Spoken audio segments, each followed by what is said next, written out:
¿Cómo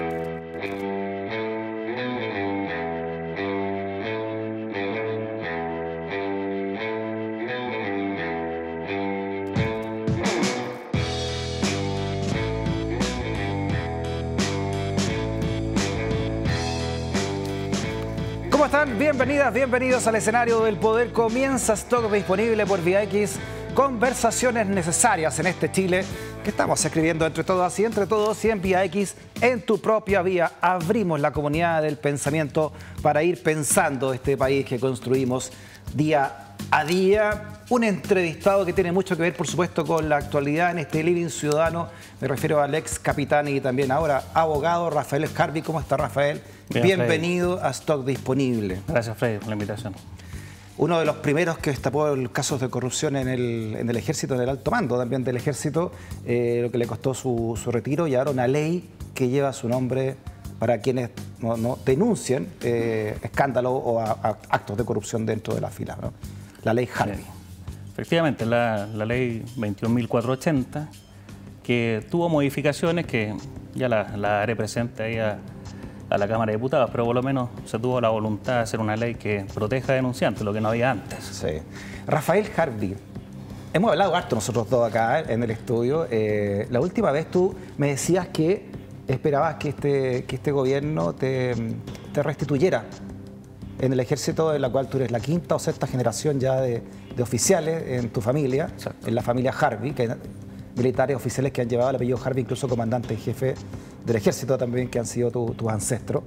¿Y en qué quedó, no, esa reposición? Porque precisamente tú denunciaste hechos de corrupción, ¿no? Y por eso tú me decías que sí, había costado tu retiro eso, ¿no?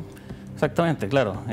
5 generaciones, todas continuadas, ninguno vinculado a hechos de corrupción ni menos violaciones de derechos humanos, familiares. Y le pedimos junto a mi abogado Nelson Caucotti y Francisco Ugaz al presidente de la República y a la ministra de Defensa también, que hiciera por intermedio, que dejara sin efecto el retiro, por una serie de situaciones, y más que nada porque el retiro fue por haber denunciado justamente hechos de corrupción y malos tratos a los soldados a propósito de la contingencia. Y no hemos tenido respuesta del presidente hasta ahora. La ministra, ¿te recibió la ministra de Defensa, Maya Fernández? Me recibió el 11 de abril del 2022, a un mes de haber asumido el gobierno. Quedó en contacto mis abogados con el Ministerio de Defensa y luego una serie de conversaciones y coordinaciones, luego no supieron más del presidente ni la ministra. Así que esa es la realidad. Casos de corrupción que se siguen dando en el ejército. Ya hablaremos del tema de Fuente Alba, ¿no? Que hoy día se leyó el veredicto. A la hora que estamos conversando nosotros todavía no sabemos cuál es el veredicto en sí, pero lleva prácticamente 2 horas la jueza leyéndolo, ¿no? Ese veredicto contra el ex comandante en jefe del ejército, José Miguel Fuente Alba.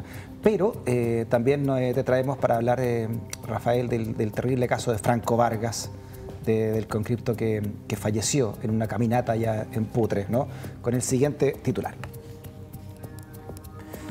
Caso conscriptos, ministra en visita pidió que la investigación quede en la justicia militar. Jenny Buck informó que remitió al juzgado de garantía de Arica una resolución inhibitoria de competencias para impedir que siga conociendo la causa por la muerte de Franco Vargas. En caso de que el tribunal estimase que ella, comillas, no es la competente para conocer de estos hechos, dichos antecedentes deberán elevarse ante la Corte Suprema. ¿Qué significa todo esto? Claro, aquí hay dos aristas. Primero, está investigando los mismos hechos la justicia civil mediante el juzgado de garantía de Arica por la competencia del lugar de los hechos, y la justicia militar con una ministra en visita por la gravedad de quienes puedan estar implicados.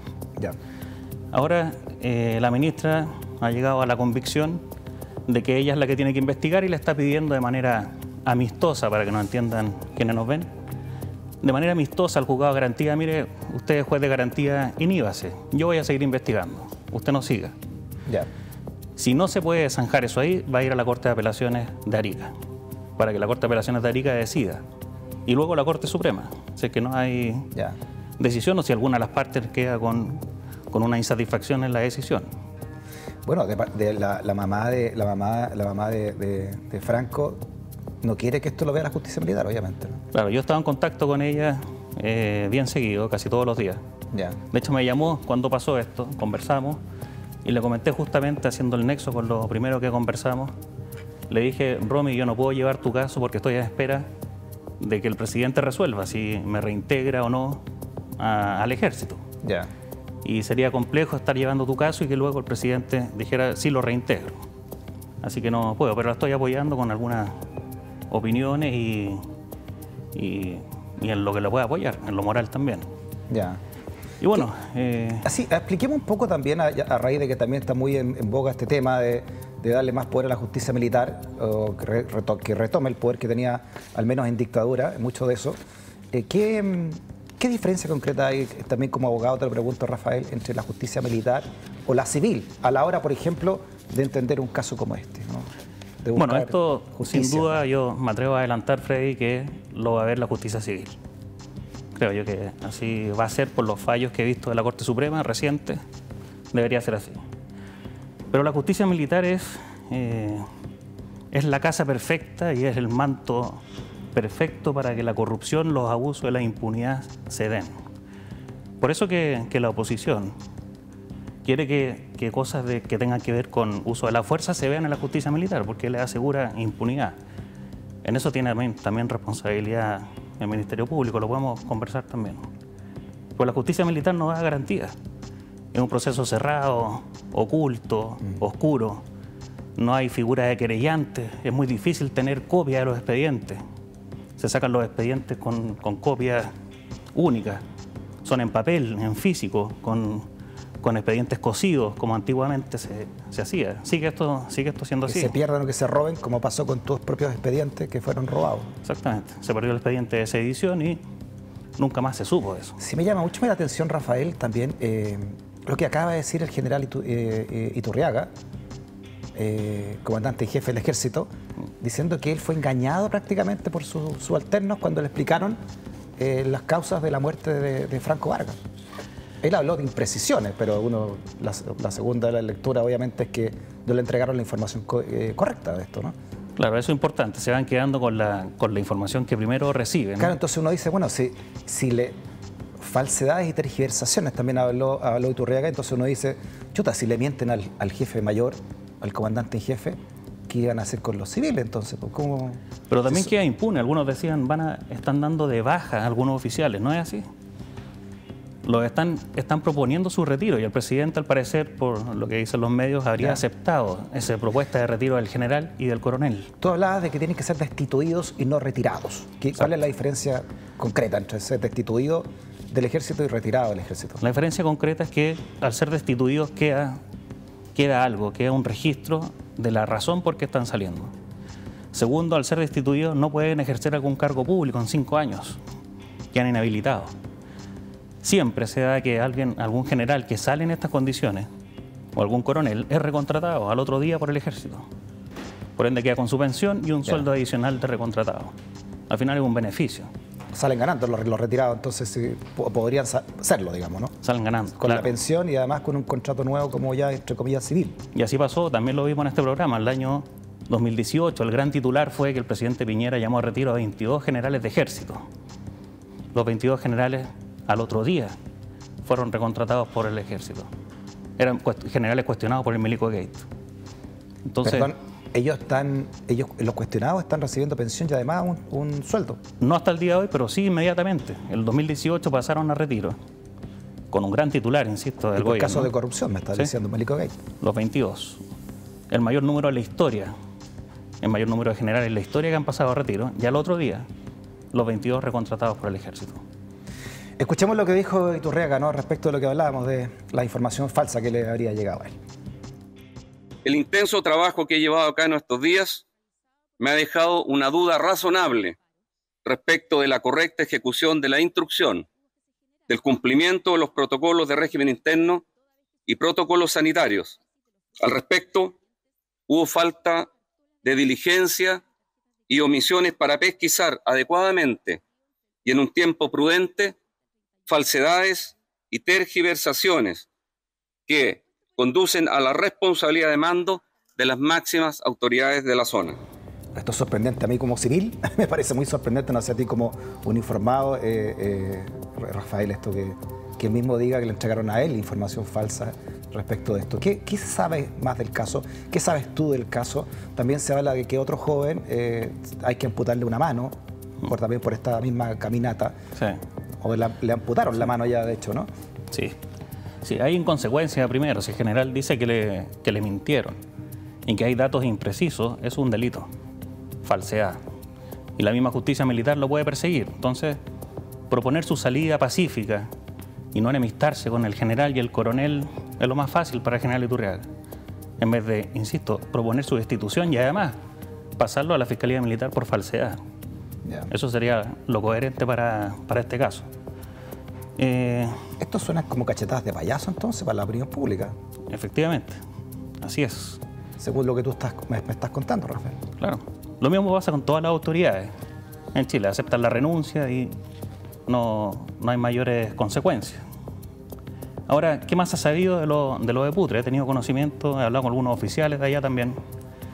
Me dicen que hay un comandante que le dijo al coronel Silva que era mejor trasladar a los soldados de Pacoyo a Putre, los 8 kilómetros que marcharon, era mejor trasladarlos en camión. O sea, una marcha motorizada, en motores, y no hacerlos marchar. El coronel le dijo que no. El oficial insistió, luego en su oficina. Y el coronel volvió a decir, no, marchan. Y esta marcha no estaba estipulada en ninguna parte. O sea, este coronel Silva no aprendió nada de Antuco. Nada. Nada de esa tragedia horrible que... Es casi calcado a los Antucos. Casi calcado, no ha aprendido nada. Y en cuanto a los malos tratos, Freddy, yo quiero insistir en algunos datos que traje para comentártelo. El año 2005 tenemos 44 muertos en Antuco. Se dijo, bueno, aquí vamos a hacer cambios en cuanto a la vestimenta. Han pasado casi 19 años. El 2015 yo mismo denuncié malos tratos y estafa en el regimiento Tacna. Un responsable, un cabo. Nadie más. El 2017 fue la Cámara de Diputados, la Comisión de Defensa, a visitar el regimiento Tacna y hizo un informe extraordinario. Están muy bien los soldados, no están muy bien. El 2019, un soldado, Villarroel, disparó contra sus superiores en la guardia, los mató y luego se suicidó, también por problemas de malos tratos. 2023, un soldado se suicidó en el regimiento Maipo, se investiga aún. 2024, febrero, un soldado se suicidó en Arica, nadie sabe las razones. Abril 2024, un soldado recibió un piedrazo en instrucción, ahora, hace muy poco, en el regimiento Los Andes y quedó gravemente herido en el hospital. Ahora se está recuperando. Lo mismo, calcado. El soldado Vargas, bueno, que en paz descanse, y 2 soldados graves. Y el 8 de mayo, la semana pasada, un soldado también en Valparaíso recibió un tiro intencional de un cabo que tenía que estar al resguardo de él. ¿Cómo fue eso? Estaban retirando al momento y dentro de los soldados que estaban en la fila para recibir 2 cargadores para hacer guardia, este cabo le pasó los 2 cargadores a otro soldado que venía atrás. El soldado le dijo, mi cabo no me entregó el cargadores. O se lo pasó a él primero. Y ahí le dijo, bueno, ¿qué te pasa, soldado tal por cual? Cargó su arma, su pistola y le puso un tiro en la ingle. No te puedo creer. Atravesó los tejidos y salió el tiro. ¿Y esa información? No hay comunicado, como no es mediático, o los familiares me pidieron también no hacerlo mediático. No hay mayor información ni comunicado, pero lo confirmé con oficiales de alto rango del mismo regimiento. ¿Y ese es un soldado de qué edad estamos hablando cuando me hablan? 18 años. Un soldado, un joven de 18 años. 18 años. Que un superior le pegó un balazo porque quiso. Porque quiso, el cabo no está de baja, está investigando la Fiscalía Militar. Ese es el problema de la Fiscalía Militar. Incluso, Freddy, cuando hay buenos resultados con una ministra en visita, incluso con esa categoría, la ministra Rutherford era una ministra en visita. Y recordemos todos los reveses que tuvo en la justicia, en la misma Corte Marcial, porque no basta la ministra en visita. Todo lo que resuelva la ministra en visita va a llegar a la Corte Marcial. Y ahí tenemos 3 uniformados y 2 civiles que también están un poco anestesiados por los militares. Entonces, tenemos sobreseguimiento de Cheire, la rebaja de condena al general Santich, que estaba condenado a pena efectiva, y la Corte Marcial lo deja con firma. Entonces, aunque haya ministra en visita en la justicia militar, Claro, pueden ser jueces y parte también, ¿no? Exactamente. Muchas veces. ¿Qué te parecen estas declaraciones de un sobreviviente, ¿no?, de esta marcha de Antuco? Dice, pensé que habían aprendido. Un sobreviviente de la tragedia de Antuco se refiere a la muerte del conscripto Franco Vargas en Putre. ¿Por qué no se ha aprendido? ¿Cuál es el factor más clave o más preponderante, crees tú, para que se vuelva a repetir esto? No se ha aprendido porque los militares van a hacer cuanto la autoridad civil les permite hacer. Y se ha permitido mucho hasta el día de hoy. Y como no hay también, nuestras autoridades no hacen el servicio militar, ¿no? Porque al final el servicio militar en Chile, insisto, no solo se encarcela la pobreza, sino que la pobreza es la que hace el servicio militar. Y ningún diputado ni senador ha hecho el servicio militar, no sabe a qué se someten los soldados durante el servicio militar. No lo saben. Y también, bueno, la impunidad. La impunidad del presente es producto de las injusticias del pasado. Por supuesto, y pasa en todo ámbito, ¿eh? La impunidad en violación de derechos humanos hace que volvamos a repetir las mismas violaciones de derechos humanos después. Exactamente. Así que con los casos que yo te he nombrado, en Antuco, un solo condenado a 2 años y medio de cárcel. Que obviamente ya está libre ese oficial. Incluso hubo un capitán sancionado, está libre, claro. Y está libre y ya está haciendo clases en el mismo ejército, está recontratado. Espérate, me está diciendo que el responsable de Antuco está haciendo clases en el ejército. Claro. Uno de los responsables. El mayor Cereceda está con algunas horas de clase en el ejército dando charlas. O sea, después de 44 conscriptos muertos, ese sujeto está haciendo clases dentro de la misma escuela. Exactamente. Y él fue el único condenado a cárcel efectiva. Hay otro condenado... Es que es impresionante lo que estáis contando, Rafael. Claro, hay otro condenado a menos días de cárcel, con la firma remitida. Era el capitán Gutiérrez y quedó, digamos, en el mismo ejército, llegó hasta coronel y él pidió su retiro el 2022. Era capitán cuando lo sancionaron y llegó a coronel. Se fue con su pensión completa, sin problema. Y el otro sancionado fue el entonces capitán Allende.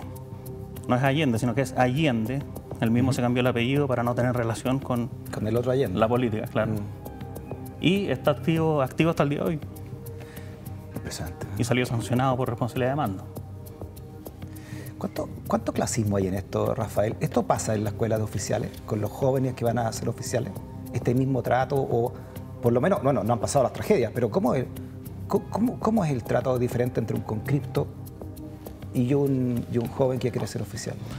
En la escuela militar hay un trato riguroso, fuerte, pero tenemos que decir que es respetuoso. O sea, lo rígido y lo fuerte no va a estar en insultos, en garabatos. Ahí está la querella del INDH. Yo creo los relatos de los soldados. Y en la escuela militar, a lo menos, bueno, es voluntario. Al que no le gusta, aunque fuera más complejo la escuela militar o la escuela suboficiales, es voluntario. Quien no quiere estar ahí o se siente vejado por el trato, se va. Aquí no. Aquí hay un engaño en decir a los soldados o a los jóvenes chilenos de que el servicio militar es voluntario. No es así, es obligatorio. La inscripción es voluntaria, ley 2306. Y luego que se inscriben ya quedan obligados. Pero por lo mediático los soldados llegan, hay algo que les molesta, no quieren hacer y van a decir, mire, yo me inscribí voluntario, entonces me voy. No, ahora usted está obligado. Y así hay todos los días causas en la Fiscalía Militar por soldados que quieren desertar o por incumplimiento de orden. Lo pasan a la Fiscalía Militar. No, además me imagino que en la oficialidad, en tu caso, por ejemplo, ¿no? Se pasa esto de generación en generación.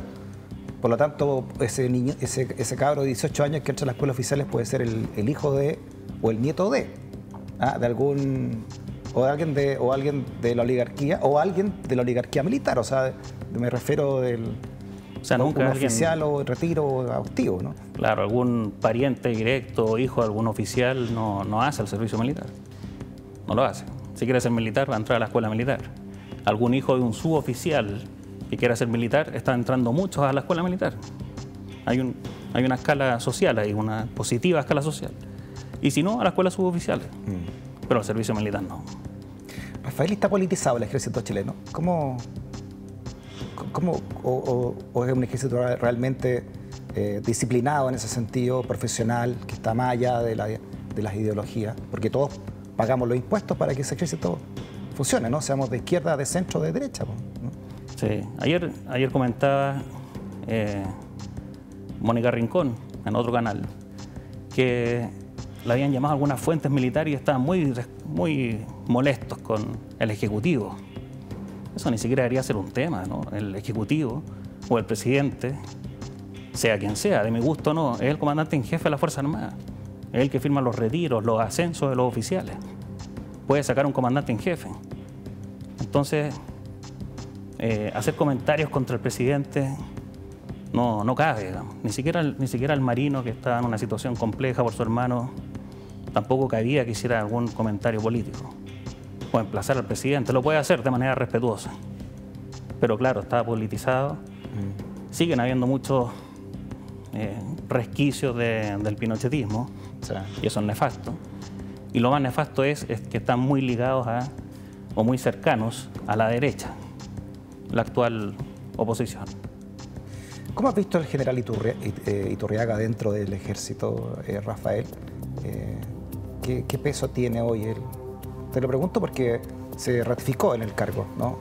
Pese a este hecho con Franco Vargas, ¿no? Hasta a la muerte de él. Sí, a mí me parecía muy apresurado que se sacara al general Iturriaga. Creo que está bien haberlo ratificado.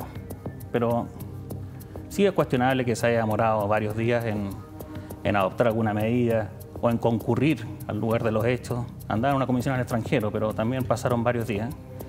Y de no haberlo citado al presidente, yo estoy seguro que no habría propuesto el retiro del general y del coronel. Ya. Así que... Pero ¿tú sientes que estamos frente a un comandante en jefe distinto a los anteriores, que están todos siendo investigados por posible corrupción? Bueno, Fuente Alba, lo repetimos, se leyó hoy el veredicto. Mientras que estamos conversando se sigue leyendo, así que por eso no podemos hablar de esa resolución. Pero el caso Fuente Alba, el caso Oviedo, en fin, etcétera, ¿no? El caso Cheire. ¿Tú sientes que hoy hay un comandante en jefe distinto? No, es lo mismo. De hecho, los comandantes en jefe se proponen a sí mismos a la autoridad civil, y la autoridad civil nunca ha cambiado uno. Lamentablemente, el general Iturriaga, yo tengo 4 solicitudes de audiencia con él, por lobby, formales, por un representado, un sargento que es representado mío, que denunció a sus superiores por hechos de corrupción. Están acreditados, el sargento Ortega, y denegó todas las solicitudes de audiencia. Ni siquiera las delegó en algún inferior. Y era expresamente en la solicitud de audiencia, y está el registro público en el lobby, que era para entregar información de que al sargento Segundo Ortega se le estaba pasando retiro por haber denunciado a sus superiores. Y el mismo superior denunciado lo estaba pasando retiro. Y no le interesó. Entonces, si no le interesa un sargento con 19 años de servicio, los soldados menos. Muchos han dicho que el general Iturriaga, y eso me consta porque es un relato constante en varios militares, anda preocupado de saltar en paracaídas y no el personal. Entonces, y mi experiencia personal pidiendo la audiencia da cuenta de lo mismo. O sea, no se estaría poniendo ojo nuevamente en la corrupción después de todo lo que hemos sabido, ¿no? Después de todo lo que se sabe, después de todo lo que se ha hecho, de la contingencia, de las responsabilidades, al general Iturriaga no le interesó conocer un caso concreto de un sargento que estaba denunciando hechos de corrupción graves. Hablaste de la impunidad, Rafael. Esto acaba de salir, lo transparentamos mientras estamos conversando. Se acaba de saber, ¿no? En este post, que el cuarto juzgado entonces del Tribunal Oral en lo Penal de Santiago dictó veredicto y absolvió al excomandante en jefe del Ejército, el general en retiro Juan Miguel Fuente Alba, y a su esposa Anita Pinochet por lavado de activos de la malversación de caudales públicos. Esto está en directo mientras estamos conversando nosotros, Rafael. Como bueno, Fuente Alta, su señora, en fin, sus abogados se abrazan luego de este veredicto entonces que absuelve al excomandante Fuente Alba y también a su señora por malversación de caudales públicos y absuelto también por lavado de activos. La Fiscalía esperaba 15 y 10 años respectivamente para él y su señora. ¿Cómo te llega esta noticia? Yo voy a transparentar también, Freddy, lo he dicho antes en otro programa, ¿no? Acá, hace muchos años, cuando empezó esto, transparenté que yo tengo buena opinión del general Fuentealba como comandante. Lo que están viendo en la justicia, el fraude, malversaciones, bueno, que sigue en la arista militar, sigue vigente. Esto es la arista civil. Tengo buena opinión de él y él fue también un buen comandante con varios oficiales que pidieron audiencia o que trataron de resolver un problema, él lo hizo. Entonces, a diferencia de fraudes directos que me tocó conocer del general Martínez, Ricardo Martínez y el general Oviedo, que son los sucesores de Fuentealba. Y habiendo tenido la prueba personalmente, yo, y habiéndola denunciado, los generales nunca hicieron un mea culpa ni algo distinto y no han sido todavía bien llevados a la justicia. Están procesados, pero falta todavía más fuerza de la justicia militar persiguiéndolos. Claro, entre otros dinero, lo que se investigaba con Fuentealba era el famoso uso, ¿no?, de estos fondos reservados del ejército, ¿no?, que manejan los comandantes en jefe a su discreción. Claro, que siguen siendo varios millones de pesos. Y otra cosa que nos hemos dado cuenta con la operación Topógrafo, haciendo el nexo de la inteligencia con estos gastos reservados, que son para inteligencia también, Fuentealba a lo menos no estuvo involucrado en espiar denunciantes y periodistas, a diferencia de Oviedo, del general Ricardo Martínez y el segundo del ejército, que era Nasal, que cumplió la semana pasada un año ya en prisión. Sí, espías que fueron víctimas. Tú fuiste una de las víctimas y otro fue Mauricio Piper, que fue el periodista que destapó el caso del Milico Gate, ¿no? Exactamente. Sí. Bueno, Rafa, gracias a nombre del equipo, ¿no?, por estas reflexiones que nos dejas y además, bueno, ojalá que te reciba el presidente de la República, ¿no? Vamos a ver, he pedido 24 audiencias, vamos a ver cuántas más habrá que pedir, ¿no? Perfecto. Muchas gracias, Rafa. Que esté muy bien. Gracias, Freddy. Hacemos una pausa, seguimos con stock disponible en la comunidad del pensamiento. No te vayas de Vida X.